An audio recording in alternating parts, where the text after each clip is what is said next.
Start. આપણે સાહેબ હું ગાજરનું છું. અમે જમવા માટે આવ્યા હતા, 4 વ્યક્તિ હતા.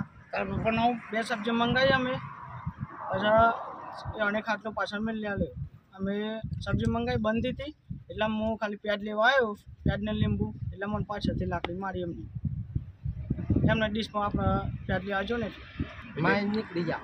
એટલે તમે ખાવા આવ્યા હા, હતા ખાવા. અને તમે એમની ડુંગળીમાં હાથ મેલ્યો એટલે તમને પાછળથી પાછળથી મારી. મારી બરાબર. કઈ જવાબ એમને કંઈ કર્યું નતું, ડાયરેક્ટ જ માર્યું.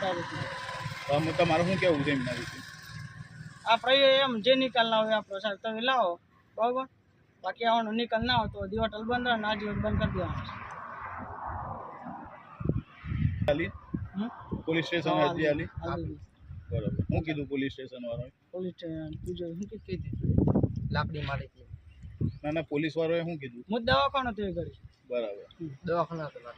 કેટલા ટોકા આવ્યા તમે? 7 ટોકા આવ્યા. બરાબર. કઈ દવાખાનામાં દવા લીધી? સારું. હું ગામનો નાગરિક છું. આ મારા મિત્ર છે.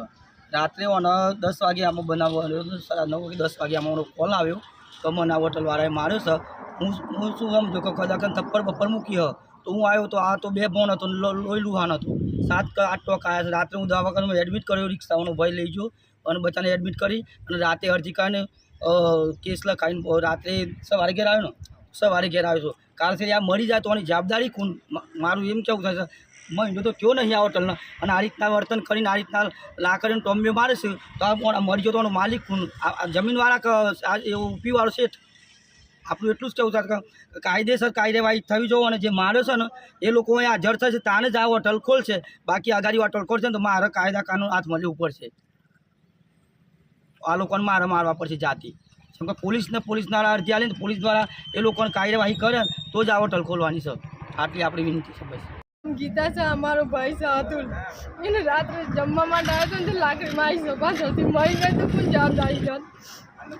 ઘર પરિવારમાં આપણે બંધો આવ હેડાના અમારા ઘરમાં બીજું કોણ કરો? તમારી મમ્મી પપ્પા લોકો મારી દો એટલે કોણ જવાબદારી લે? મરી જાય તો સાહેબ એનો નિકાલ લાવો તમે. એવું કોઈ કરો કે આ કરવાનું નિકાલ આવે એવું કરો સાહેબ તમે. એમ